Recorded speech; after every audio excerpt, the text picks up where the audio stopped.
How to change chat theme on WhatsApp. Hey everyone, welcome back to the channel. In today's video, I'll show you how to change the chat theme on WhatsApp.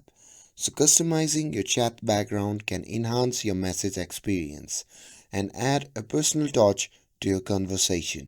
So now without further ado, let's get started. So first open the WhatsApp on your phone and make sure that you're logged into your account. And once you're inside the app, simply tap on the three dot icon shown in the top right corner of the screen.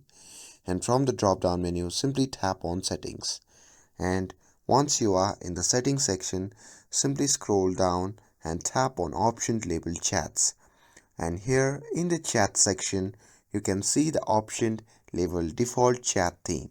So simply tap on that. And here you will see several theme options, so you can simply choose the one that you like, and before applying it, WhatsApp will show you a preview of how the chat will look.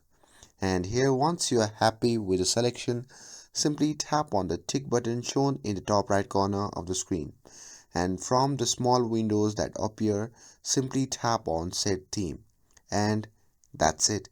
Now your chat theme has been successfully updated, and to check the change you can open any chat and you will see the new theme applied. And that's it. With this, if you found this video helpful, then don't forget to like, share and subscribe to get updated for more videos. Thanks for watching, and I'll see you in the next video.